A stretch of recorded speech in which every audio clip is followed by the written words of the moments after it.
Football খেলা কি কারণে হারাম? মানে ফুটবল খেলাটা ঠিক কি কি কারণে হারাম হতে পারে বলে আপনি যে এই ভিডিওটা দেখছেন আপনার মনে হয়?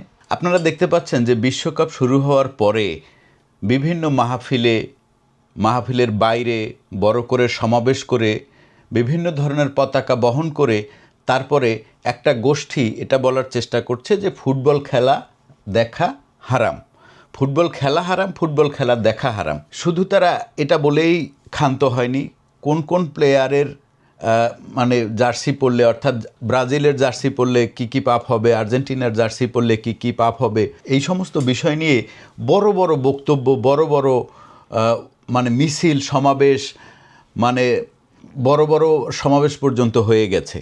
এটার কারণটা কি? কারণ হচ্ছে ফুটবল খেলা হারাম। বাংলাদেশের মানুষ ফুটবল খেলা নতুন দেখেন এবং ফুটবল খেলা নতুন কোনো খেলাও নয়। বাংলাদেশে ফুটবল খেলা যখন বিশ্বকাপ শুরু হয় তখন যে উন্মাদনা হয় সেই উন্মাদনা অন্য রকমের, মানুষ অনেক আনন্দ নিয়ে ফুর্তি করে ফুটবল খেলা দেখে। কিন্তু সেই ফুটবল খেলা এর আগে কখনো দেখা হারাম ছিল না। হঠাৎ করে ফুটবল খেলা দেখা হারাম হয়ে গেল কি কারণে? ঠিক কি কি কারণ থাকতে পারে ধরেন ফুটবল খেলা হারাম? কোনো একটা ধর্মে যখন কোনো একটা বিষয়ে তার ওই ধর্মের যে লোকগুলো তাদের প্রতি কোনো একটা জিনিস হালাল বা হারাম যখন বলে তখন তার পেছনে কিছু যুক্তি থাকে, কিছু কারণ থাকে। সেটা আপনি গ্রহণ করলে করেন, না করলে না করেন, কিন্তু কিছু কারণ বলে দেয়। এবার এই ইসলাম ধর্ম যখন কোনো কিছু হালাল হারাম বলে গণ্য করেছে বা হালাল হারাম বলে নিয়ম যখন বাতলে দিয়েছে, তখন কি ফুটবল খেলা ছিল? তখন কি ফুটবল বিশ্বকাপ হতো? এই প্রশ্নগুলো আপনাদের মাথায় আসে না। কিন্তু ফুটবল খেলা কেন হারাম বলা হয় এই বিষয় নিয়ে আমি একটু ভাবার চেষ্টা করেছি। আমি একটু বিভিন্ন জায়গায় ফোন টোন করে বিভিন্ন বিষয়ে তথ্য নেওয়ার চেষ্টা করেছি যে আসলে ফুটবল খেলাটাকে ঠিক কী কারণে তারা হারাম বলে গণ্য করলো এবং এখন ফুটবল খেলা একেবারে দেখাই যাবে না, ম্যাচ দেখাই যাবে না। এর কারণ হিসেবে আমি খুঁজে পেলাম সেটি হচ্ছে যারা এই বক্তব্যগুলো দিচ্ছে তাদের সবচাইতে বড় যে ব্যবসা, মাহফিল ব্যবসা, সেই মাহফিল ব্যবসায় এই ফুটবল খেলা যখন চলে এই মাসটায় আসলে তাদের এই ব্যবসাটা ভালো চলে না। এই মাহফিলে যে তারা কি বলে বা না বলে এটা তো আপনাদের এখন মুখস্থ হয়ে যাওয়ার কথা, কারণ এখন প্রত্যেকটা গ্রামে প্রায় প্রতিদিনই মাহফিল হয়। এই হুজুরে যায় তো আর এক হুজুরে আসে, আর এক হুজুরে যায় তো আর এক হুজুরে আসে। হাসাহাসি করানোর হুজুর গেল, তাইলে এবার গম্ভীর হুজুর গেল, এবার তাইলে কতলের ফতোয়া দেওয়া হুজুর গেল, তাইলে এবার হচ্ছে গিয়ে নারীকে কতখানি কে অপমান করে কথা বলতে পারে সেই হুজুর, গান গাওয়া হুজুর, নানা ধরনের সব কিছু গেল। তাইলে 32 ইঞ্চি হুজুর কেন আসলো না? তাইলে এবার আসলো 32 ইঞ্চি হুজুর। তাহলে 32 ইঞ্চি হুজুর যখন আসলে তাহলে এবারে একটু আমরা শিশু বক্তার বক্তব্য শুনি। এরকম নানা রকমের বক্তা, নানা রকমের তাদের বিশেষণ, এবং তারা এসে নানা বিষয়ে নানা ধরনের কথা বলে থাকে। তো এবার তাদের বক্তব্য হচ্ছে ফুটবল খেলা হারাম। এই ফুটবল খেলা হারাম এই কারণে বলা হচ্ছে কারণ ফুটবল খেলা একটি দীর্ঘ সময় ধরে দেখতে হয়, সেটা অন্তত 90 মিনিট একটা ম্যাচ। কিন্তু একদিনে তো আর একটা ম্যাচ হয় না, বেশ কয়েকটা ম্যাচ হয় এবং এটি 1.5 মাস ধরে। এবং ফুটবল খেলা এবার বোধহয় অনেকগুলো দল বেশি খেলছে, অর্থাৎ খেলাও গ্রুপ বেশি, খেলাও বেশি, এবং মোটামুটি যারা ফুটবল প্রেমী, ফুটবল পাগল যারা, তারা মোটামুটি সবগুলো খেলাই দেখে। তো সবগুলো খেলা যখন দেখে এই একই লোক, এরাই হচ্ছে গিয়ে আবার আপনার মাহফিলের শ্রোতা। সুতরাং এরা যদি ফুটবল খেলায় ব্যস্ত থাকে, ফুটবল খেলা দেখা নিয়ে ব্যস্ত থাকে, তাহলে তারা আর তাদের মাহফিলের যাবে না। ফলে তাদের মাহফিলের যে ব্যবসাটি, সেই ব্যবসাটি আসলে নষ্ট হয়ে যাবে। সেই ব্যবসাটি আসলে নষ্ট হয়ে গেছে অলরেডি, যার কারণে তারা উন্মাদের মতো হয়ে গেছে যে ফুটবল খেলা হারাম।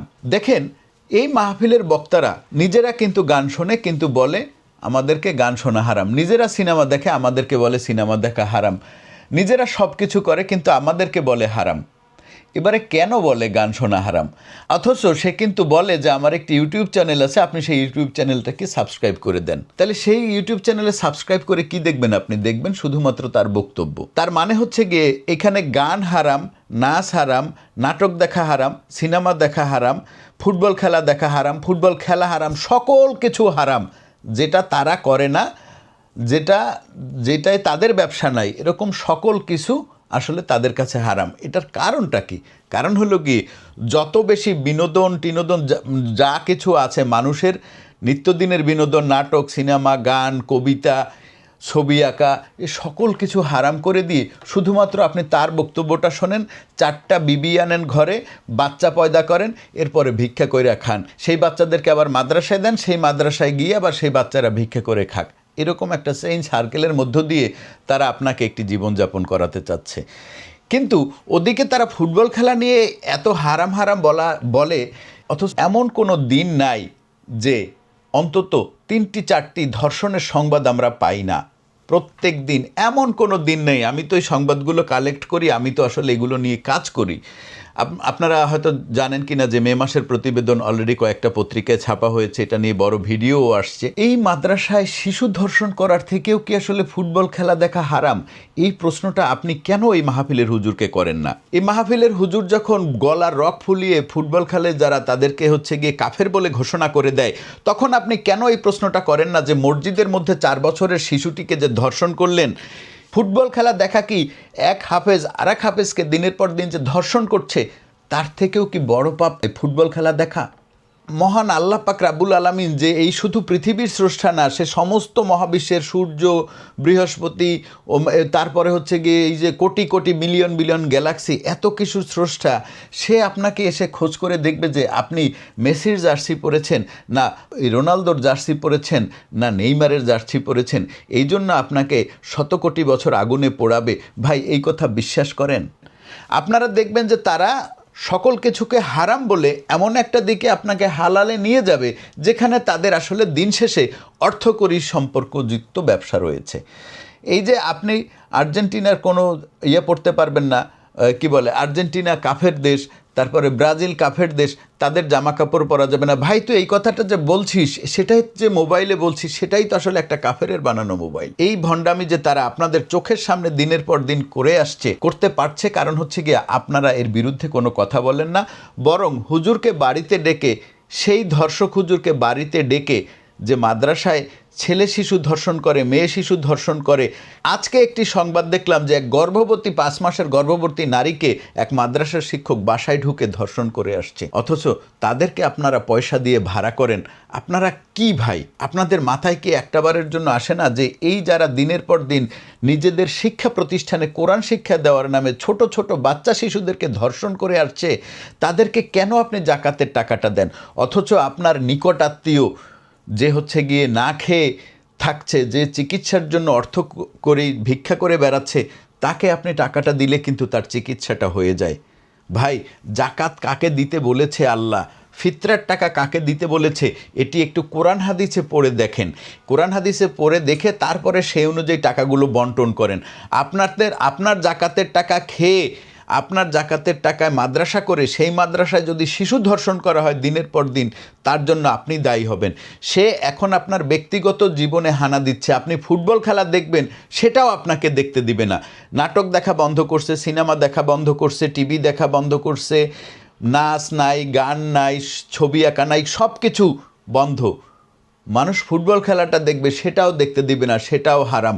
ফুটবল খেলা না দেখে ওই সময় তুমি তার মাহফিলে যাও, তাকে 2টা টাকা দাও। আপনারা কোনো দিন দেখেছেন যে এই যে মাদ্রাসার যে শিক্ষকেরা, তাদের শিশুরা কি আসলে মাদ্রাসায় যে সমস্ত শিশুরা পড়ে, তারা যেভাবে ধর্ষণের শিকার হয়, তাদের শিশুরা কিন্তু ধর্ষণের শিকার হয় না, তাদের শিশুরা কিন্তু ভিক্ষাও করে না? এই প্রশ্নগুলো আপনাদের মাথায় আসে না। আপনাদের বাসার সামনে যখন আসে, বস্তা ভরে আপনারা চাল দিয়ে দেন, সুপারি দিয়ে দেন, নারিকেল দিয়ে দেন, ক্ষেতের বড় লাউটা দিয়ে দেন, খোপের বড় মুরগিটা দিয়ে দেন, প্রথম দুধটা দেন, প্রথম ডিমটা দেন। কাদেরকে দেন? কাদেরকে দেন? একটাবার একটু ভাবেন ভাই, এখন ভাবার সময় আসছে। কোরআনে কোথাও বলা নাই যে কোরআন মুখস্থ করলে কোনো ফয়দা আছে, হাদিসেও কোথাও বলা নাই যে কোরআন মুখস্থ করলে ফয়দা আছে। আপনারা একটা জিনিস বোঝেন না কেন? কোরআন মুখস্থ করলে যদি আলাদা কোনো ফয়দা থাকতো, তাহলে 4 খলিফা যারা ছিল তারা কোরআন মুখস্থ করত। কোরআন মুখস্থ করলে যদি কোনো ফয়দা থাকতো, তাহলে হজরত মুহাম্মদ সাল্লাল্লাহু আলাইহি সাল্লাম নিজে সবার আগে কোরআন মুখস্থ করতেন। কোরআন মুখস্থ করলে যদি ফয়দা থাকতো কোনো, তাহলে মা ফাতেমা, হজরত মুহাম্মদ সাল্লাল্লাহু আলাইহি সাল্লামের মেয়ে, প্রথমে কোরআন মুখস্থ করতেন। কোরআন মুখস্থ করলে যদি কোনো আলাদা ফয়দা থাকতো, তাহলে হজরত মুহাম্মদ সাল্লাল্লাহু আলাইহি সাল্লামের অত্যন্ত প্রিয় 2 নাতি হাসান এবং হোসেন, তারা কোরআন মুখস্থ করতেন। আপনারা বিশ্বাস করেন কোরআন হাদিসে কোথাও লেখা নাই যে কোরআন মুখস্থ করলে কোনো আলাদা ফয়দা আছে এবং কোরআন যারা মুখস্থ করবে তারা আরও আত্মীয় স্বজন জান্নাতে নিয়ে যেতে পারবে। ভাই, জান্নাতে নেয়া না নেয়ার জন্য একজন মাত্র শাফায়াত করতে পারবেন, যিনি হজরত মুহাম্মদ সাল্লাল্লাহু আলাইহি ওয়াসাল্লাম। এছাড়া আল্লাহ তাআলা এই ক্ষমতা আর কাউকে দেয় নাই। যারা এই বিষয়ে এই সমস্ত মাহফিল করে আপনারা তাদের কথা বিশ্বাস করবেন না। শুধুমাত্র তারাই মাদ্রাসা করে সেইখানে বাচ্চাগুলোকে দিনের পর দিন ধর্ষণ, নির্যাতন, হত্যা করছে শুধুমাত্র তাদের ব্যবসার জন্য। এর বাইরে কোনো এর উদ্দেশ্য নাই। আপনি বিশ্বাস করেন ভাই, আপনারা অন্তত এই যুক্তিটা বিশ্বাস করেন যে কোরআন মুখস্থ করলে যদি কোনো ফায়দা থাকতো তাহলে হজরত মুহাম্মদ সাল্লাল্লাহু আলাইহি সাল্লাম, তার কন্যা, তার জামাতা, চার খলিফা বা অন্যান্য যারা তার কাছের মানুষ ছিল সেই মানুষগুলোকে আগে মুখস্থ করাইতো। এটা আলাদা কোনো ফয়দা হবে, এটার জন্য আলাদা কোনো সোয়াব হবে, এরকম কোনো বিষয় নাই। বরং এই যে কোরআন মুখস্থ করা ব্যক্তিগুলো যে অপরাধ করছে তার জন্য আরও কোরআনের অবমাননা হচ্ছে। আমি যেটা ব্যক্তিগতভাবে মনে করি, আপনারা কি মনে করেন সেটা আপনারা জানেন। কোরআন যে মুখস্থ করছে তাকে যে ধরে ধর্ষণ করছে, ধরেন একটা শিশুর হৃদয়ে যার হচ্ছে গিয়ে 3 পারা, 4 পারা, 5 পারা, 10 পারা, 15 পারা বা 30 পারা কোরআন যে মুখস্থ করে বসে আছে, সেই শিশুটিকে যে হাফেজ আর এক হাফেজ ধর্ষণ করছে, এক কোরআন মুখস্থ করা ব্যক্তি আর এক কোরআন মুখস্থ করা ব্যক্তিকে যে দিনের পর দিন ধর্ষণ করে চলছে, তাতে কি কোরআনের কোনো অবমাননা হয় না? তাতে কি ইসলামের কোনো অবমাননা হয় না? সেই পাপ কি ফুটবল খেলা দেখার থেকেও বেশি কম পাপ? ফুটবল খেলা দেখা কি এক হাফেজ আর এক হাফেজকে দিনের পর দিন যে ধর্ষণ করছে তার থেকেও কি বড় পাপ কোরআন এই ফুটবল খেলা দেখা? এই প্রশ্নটা একটু আপনি ওই হুজুরকে করবেন যখন সামনে আসছে শুক্রবার, যখন এই ফুটবল খেলা বিশ্বকাপ দেখা হারাম বলে যখন ফতোয়াটা দিবে, তখন আপনি উঠে একটু যদি জিজ্ঞাসা না করেন তাহলে এই ধর্ষণকারীর সংখ্যা দিন দিন বেড়ে যাবে। আপনাকে উঠে জিজ্ঞেস করতে হবে, হুজুর মাদ্রাসায় যে দিনের পর দিন ছেলে মেয়েদেরকে ধর্ষণ করছে হাফেজ হয়ে যে হাফেজকে ধর্ষণ করছে, সেটাই যে পাপ হয়, তার থেকেও কি বড় পাপ ফুটবল খেলা দেখা? তখন যদি সে বলে যে না ওইটাও পাপ ওইটাও পাপ, তখন বলে যে কোনটা বড় পাপ?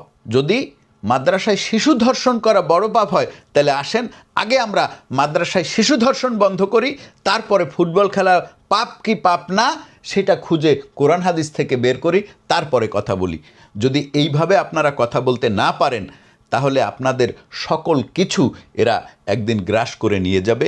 সকল কিছুতে তারা, আপনি যাকে ভিক্ষা দিয়ে আপনার ভিক্ষার টাকায় যে দিনের পর দিন খেয়ে দিয়ে পরিপুষ্ট হচ্ছে, সেই আপনার জীবনের জন্য প্রতি পদে পদে অসুবিধার কারণ হয়ে দাঁড়াবে, অলরেডি দাঁড়িয়েছে, আরও আপনার জীবনকে ধ্বংসের চূড়ান্তে নিয়ে যাবে।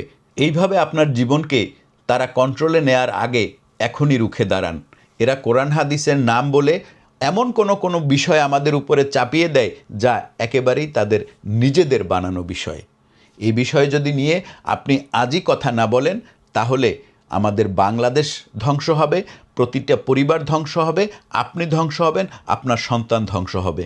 সবাই ভালো থাকবেন।